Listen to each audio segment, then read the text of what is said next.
नमस्ते दोस्तों, स्वागत है आपका एक बार फिर हमारे चैनल पर। आज की कहानी है पश्चिम बंगाल की, जहां एक चुनाव, एक विधानसभा सीट और एक बयान ने पूरे देश की राजनीति में तूफान खड़ा कर दिया है। बात हो रही है फलता विधानसभा क्षेत्र की और उस ललकार की जो टीएमसी के महासचिव अभिषेक बनर्जी ने बीजेपी को दी। उनके शब्द थे, 10 जन भी काफी नहीं होंगे तुम्हारी बांग्ला विरोधी गुजराती गैंग के लिए, मेरे डायमंड हार्बर मॉडल को खरोच भी लगाने के लिए। तो सवाल यह है, यह बयान क्यों आया? इसके पीछे की कहानी क्या है? और फलता का यह विवाद असल में कितना बड़ा है? चलिए शुरू से समझते हैं। पहले थोड़ा कॉन्टेक्स्ट समझ लेते हैं। पश्चिम बंगाल में 2026 का विधानसभा चुनाव 2 चरणों में हुआ, 23 अप्रैल और 29 अप्रैल को। कुल 294 सीटों पर मुकाबला था। मुख्य लड़ाई थी टीएमसी यानी तृणमूल कांग्रेस और बीजेपी यानी भारतीय जनता पार्टी के बीच। एक तरफ है ममता बनर्जी, जो 2011 से लगातार बंगाल की मुख्यमंत्री है और चौथी बार जीत की कोशिश में थी। दूसरी तरफ है बीजेपी, जो 2021 में 77 सीटें जीतकर मजबूत विपक्ष बनी थी और इस बार सत्ता पलटने के सपने के साथ मैदान में उतरी। इस चुनाव की खासियत, रिकॉर्ड 92.93% वोटर टर्नआउट, बंगाल के इतिहास में सबसे ज्यादा। इलेक्टोरल रोल्स पर बड़ा विवाद, ईसीआई ने लगभग 90 लाख मतदाताओं के नाम हटाए, जिसे टीएमसी ने डिसएनफ्रेंचिसमेंट बताया और बीजेपी ने बोगस वोटर्स की सफाई। एग्जिट पोल्स ने बीजेपी को एज दिया।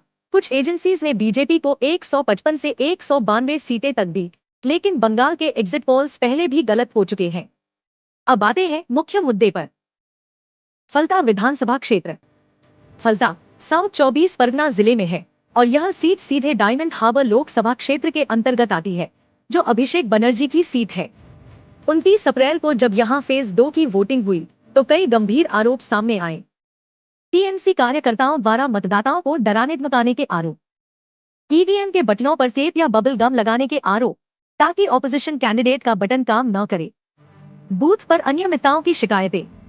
स्थानीय लोगों ने विरोध प्रदर्शन भी किया। बीजेपी के वेस्ट बंगाल को इंचार्ज अमित मालवीय ने ईसीआई में शिकायत दर्ज कराई कि फलता में वोटर्स को बीजेपी कैंडिडेट के पक्ष में वोट करने से रोका गया। ईसीआई ने जांच की और फिर आया वो फैसला जिसने सबको चौंका दिया।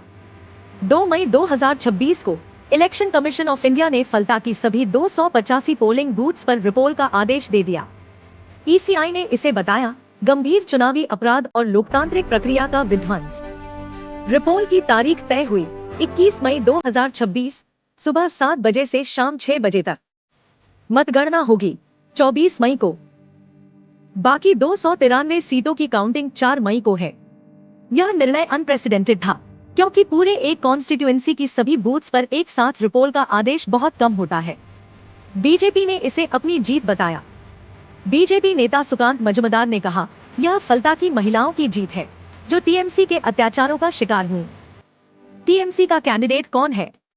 टीएमसी ने यहां से जहांगीर खान को उतारा है। उनके खिलाफ है बीजेपी के देबांशु पांडा, कांग्रेस के अब्दुल रज्जाक मोल्ला और सीपीआई-एम के शंभू नाथ कुर्मी। ईसीआई के रिपोल आदेश के बाद बीजेपी के अमित मालवीय ने तंज कसा। उन्होंने कहा, डायमंड हार्बर मॉडल क्रम्बल्स, यानी अभिषेक बनर्जी का वो मॉडल जिस पर वो इतना गर्व करते हैं, वो रह रहा है। और फिर अभिषेक बनर्जी का जवाब आया एक्स ट्विटर पर, जो एक आग का गोला बन गया। उन्होंने लिखा, 10 lifetimes won't be enough for your Bangla Virodhi Gujarati gang and their stooge Gyanesh Kumar to put even a dent in my Diamond Harbour model. Bring everything you have got. I challenge the entire Union of India, come to Falta. Send your strongest, send one of the godfathers from Delhi. If you have got the nerve, contest in Falta, Bangla विरोधी Gujarati gang. यह BJP पर सीधा हमला है, यह कहते हुए कि बीजेपी की लीडरशिप बाहरी गुजरात से है और बंगाल विरोधी है। उनका पिट्ठू Gyanesh Kumar chief election commissioner है। अभिषेक ने ईसीआई की निष्पक्षता पर सवाल उठाया। दिल्ली के गॉडफादर को भेजो, यह केंद्र सरकार और बीजेपी हाईकमान को चुनौती है। फलता में आकर लड़ो, यह डायरेक्ट पॉलिटिकल डेयर है। यह सिर्फ एक ट्वीट नहीं था, यह एक पॉलिटिकल स्टेटमेंट था। अब सवाल यह है, यह डायमंड हार्बर मॉडल क्या है जिसका अभिषेक इतना बचाव कर रहे हैं?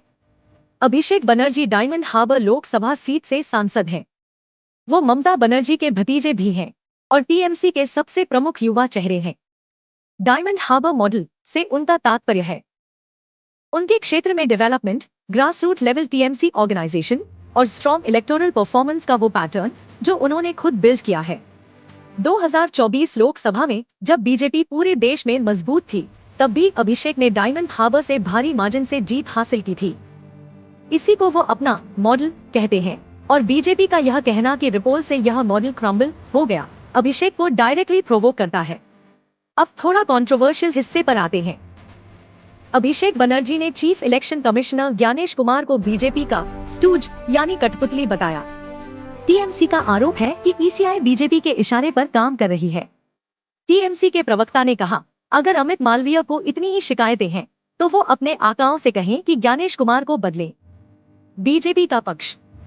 बीजेपी का कहना है कि फलता में टीएमसी ने लोकतंत्र की हत्या करने की कोशिश की। वहां की महिलाओं ने विरोध किया, वोटर्स को डराया गया और ईसीआई ने सही निर्णय लिया। Neutral analysis. ईसीआई ने इस बार बंगाल में कई जगह रिपोल का आदेश दिया, पहले डायमंड हार्बर और मगराहट पश्चिम की 15 बूथों पर और फिर पूरे फलता की 285 बूथों पर। यह दर्शाता है कि इरेगुलरिटीज की शिकायतें सिर्फ राजनीतिक नहीं थी, कमीशन ने इन्हें वेरीफाइड माना। अब सबसे इम्पोर्टेंट सवाल, फलता रिपोल से किसे फायदा होगा? टीएमसी का एंगल। अभिषेक का एग्रेसिव स्टांस दिखाता है कि टीएमसी डरा नहीं है, वो रिपोल को चैलेंज की तरह ले रहे हैं। उनका दाव यह है कि अगर वो फलता रिपोल में भी जीत जाते हैं तो यह बीजेपी के लिए बड़ा झटका होगा। 21 मई को स्ट्रिंजेंट सिक्योरिटी में रिपोल होगा, इससे टीएमसी कार्यकर्ताओं की कथित धांधली की संभावना कम होगी। बीजेपी का एंगल। बीजेपी के लिए यह रिपोल मोरल विक्ट्री है। उन्होंने ईसीआई से एक्शन दिलवाया, सुरक्षा कड़ी होगी, जिसका फायदा ऑपोजिशन को मिल सकता है। अगर बीजेपी यहां से जीत जाती है तो यह अभिषेक बनर्जी के डायमंड हार्बर मॉडल पर सवाल उठाएगा। बंगाल का यह चुनाव सिर्फ 294 सीटों का नहीं है, यह एक आइडेंटिटी वॉर है, बंगाली अस्मिता बनाम राष्ट्रीय राजनीति। यह एक वेलफेयर मॉडल वॉर है, ममता की लक्ष्मी भंडार जैसी स्कीम्स बनाम बीजेपी का डेवलपमेंट एंड सिक्योरिटी नैरेटिव। यह एक पर्सनालिटी वॉर भी है, ममता बनर्जी बनाम एक फेसलेस बीजेपी जिसका कोई सीएम फेस नहीं। एग्जिट पोल्स में बीजेपी आगे दिख रही है, 155 से 192 सीटें तक के प्रोजेक्शंस हैं। लेकिन बंगाल में एग्जिट पोल्स पहले भी गलत हो चुके हैं।